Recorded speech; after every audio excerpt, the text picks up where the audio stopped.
నల్గొండ నుండి మరి మా జెండా పండుగ కార్యక్రమానికి ఏర్పాట్లు చేసినటువంటి ధరావత్ సరిత గారికి, అట్లనే తమ్ముడు విక్రాంత్ రెడ్డి గారికి, మన సందీప్ గారికి, బొల్లంపల్లి సందీప్ గారికి, మరి టిఆర్ఎస్ పార్టీ ఉమ్మడి నల్గొండ జిల్లా నుండి వచ్చేసినటువంటి కృష్ణవేణి గారికి, శివనాయక్ గారికి, దేవరకొండ మల్లన్న గారికి, ఉమామహేశ్వరి గారికి, బాలు నాయక్ గారికి, అశోక్ యాదవ్ గారికి, నిషా గారికి, శ్రీనివాస్ రెడ్డి గారికి, హుజూర్ నగర్ భగత్ గారికి, లింగం గారికి, నవీనాచారి గారికి, మేడే నరేష్ గారికి, సాయి గౌడ్ గారికి, మన అమ్మాయి కర్ణాటి మాధవి గారికి, చిల్క ప్రవీణ్ గారికి, అదేవిధంగా మన ప్రారంభ ఉపన్యాసం చేసినటువంటి ఇస్మాయిల్ అన్న గారికి అందరికీ నమస్కారం. ముఖ్యంగా మా నల్గొండ ప్రెస్ మిత్రులందరికీ ప్రత్యేకంగా నమస్కారాలు. నల్గొండ అంటేనే ఒక మేధావులు, విప్లవం పుట్టేటటువంటి నేల. మరి అటువంటి నల్గొండలో ఇవాళ ఇప్పుడు ఈ సందర్భంలో రైతులు ఎదుర్కొంటున్నటువంటి సమస్యలపై చర్చించడానికి మేము మొదటగా ఈ జిల్లానే ఎన్నుకున్నాం.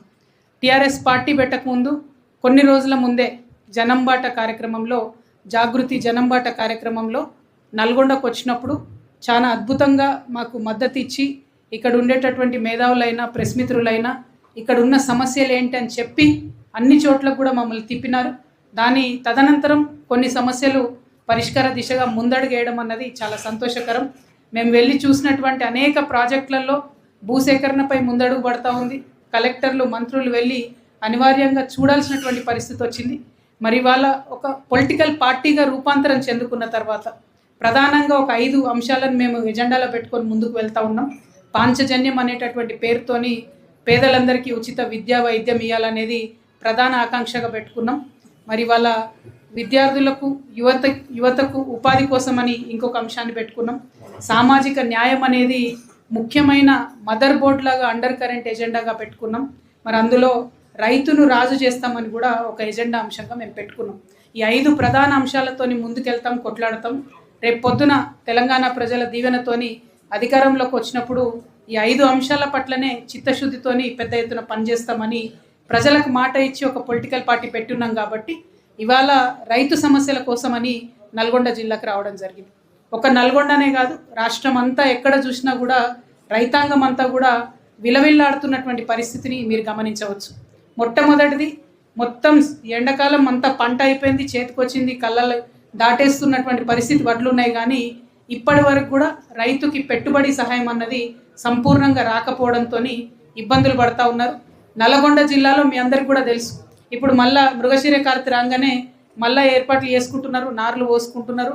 చాలామంది ప్రెస్ మిత్రులతో మాట్లాడితే చెప్పారు, అక్క నల్గొండలో పరిస్థితి మరీ దారుణంగా ఉంది, పెట్టుబడి సహాయం అందక పుస్తెల తాళ్ళు అమ్ముకునేటటువంటి పరిస్థితి ఇప్పుడు కూడా పేద రైతుల గ్రామాల్లో ఉందక్క.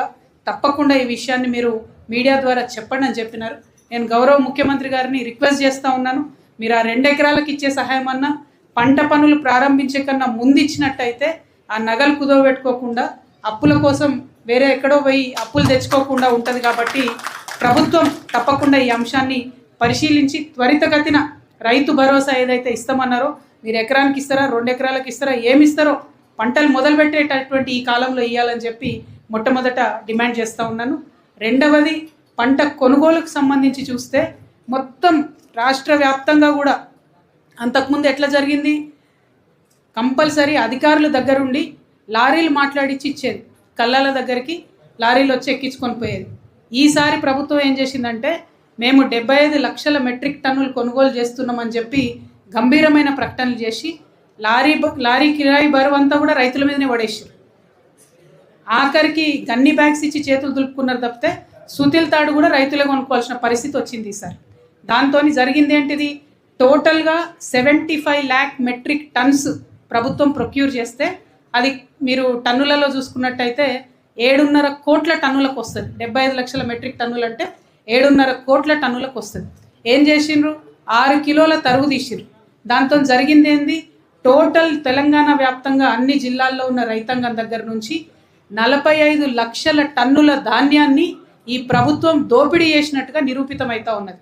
6 కిలోల తరుగంటే 7.5 కోట్ల ధాన్య సేకరణలో 45 lakh టన్స్ డైరెక్ట్గా ప్రభుత్వం దోపిడీ చేసింది రైతుల దగ్గర నుంచి.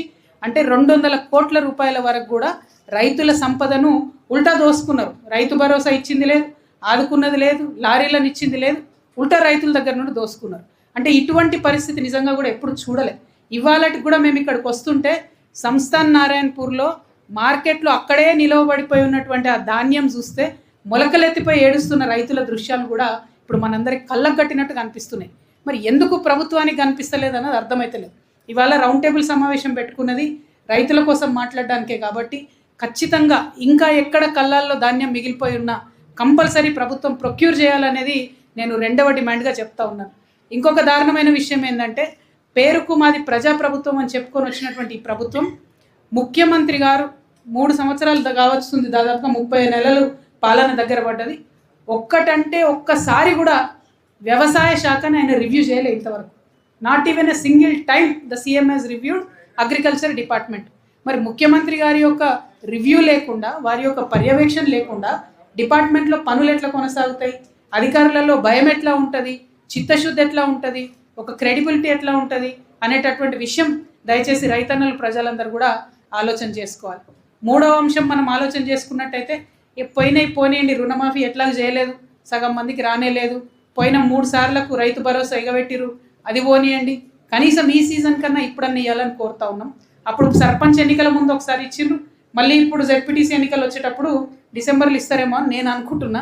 బట్ ఐఎమ్ నాట్ ష్యూర్ అది ఎట్లా జరుగుతుంది. అంటే ఈ విషయాలన్నీ కూడా దయచేసి రైతన్నలు గమనంలోకి తీసుకోవాలి. వాళ్ళకి పొలిటికల్ అవసరం ఉందన్నప్పుడు మాత్రమే మనల్ని ఆదుకోవడానికి ముందుకు వస్తున్నారు తప్పితే మిగతా అప్పుడు లేదు.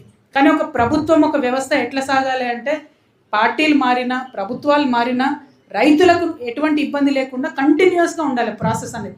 Governance should be continuous. అది కంప్లీట్గా ఇగ్నోర్ చేసినటువంటి ఈ ప్రభుత్వాన్ని నిజంగా ఏమనాలనో అర్థమైతే లేదు. అందుకే ఆ దుఃఖం, ఆ బాధ అంతా కూడా చేసి ఏ జిల్లా నుండి అడిగినా సేమ్ సమస్యలు వస్తున్నాయి. కాబట్టి మొన్న వరిధాన్యం తీసుకుపోయి సెక్రటేరియట్ ముంగటేసి ధర్నా వేసింది కూడా టీఆర్ఎస్ పార్టీ నుంచి. అందుకోసమే రాష్ట్రం అంతా ఇదే పరిస్థితి ఉందని ముఖ్యమంత్రి గారికి గమనంలో తేవడానికి తీసుకొచ్చినాం. కానీ ఆ తర్వాత కూడా దున్నపోతు మీద వానబడ్డట్టు ఉంది తప్పితే, ఎందుకే నల్గొండలు నా గొంతు నొక్కుతురు, నల్గొండ జై తెలంగాణ వినబడుతుంది, కదలిక వచ్చినట్టుగా పెద్దగా ప్రభుత్వంలో అనిపిస్తలేదు. మిమ్మల్ని అందరినీ నేను కోరేది ఒకటే, ఈ అంశాల మీద ఎక్కడికక్కడ క్షేత్రస్థాయిలో రోడ్డు మీద నిలబడి, దిగబడి, కలబడి ఉద్యమాలు చేస్తే తప్పితే సొల్యూషన్ దొరుకుతున్నట్టుగా అనిపిస్తలేదు. టీఆర్ఎస్ పార్టీ కొత్త పార్టీ, ఇప్పుడిప్పుడే మనం రెక్కలు తొడుక్కుంటున్నాం. మీ అందరూ భయపడకండి. మనం పిడికిడి మందే ఉన్నాం కదా, ఉద్యమాలు చేయొచ్చా అనుకోకండి. పిడికిడి మందితోని మొదలయ్యే ప్రపంచ చరిత్ర మార్చినటువంటి చరిత్రలు ఎంతో మందికి ఉన్నాయి. కాబట్టి ధైర్యంగా ముందుకెళ్ళండి. ఎక్కడ రైతుకు చిన్న కష్టం వచ్చినా టీఆర్ఎస్ పార్టీ నాయకుడు, కార్యకర్త ఈ కండువా అక్కడ కనబడాలని చెప్పి కూడా నేను టీఆర్ఎస్ పార్టీ నాయకులకు, కార్యకర్తలకు నేను విజ్ఞప్తి చేస్తూ ఉన్నాను. మరి ఇంకొక మాట మనం ఆలోచించుకోవాలి. ఇవాళ రైతాంగం అంటే కేవలం రైతులకు విత్తనాలు వేయడము, లేకపోతే పంట తీయడము, అమ్మడం కాదు. దానికి తగ్గట్టుగా సాగునీరు ప్రాజెక్టులు కూడా ఉండాలి. ఇలా ఉమ్మడి నల్గొండ జిల్లా మొత్తం ఆలోచించుకుంటే ఎక్కడ మీకు రిజర్వాయర్లు కనపడవు. వరంగల్లో రిజర్వాయర్లు ఉంటాయి, నల్గొండలో కాలువలు ఉంటాయి. అనేక మంది మేధావులు అనేక సార్లు చెప్పిండ్రు, నల్గొండలో రిజర్వాయర్లు కావాలి.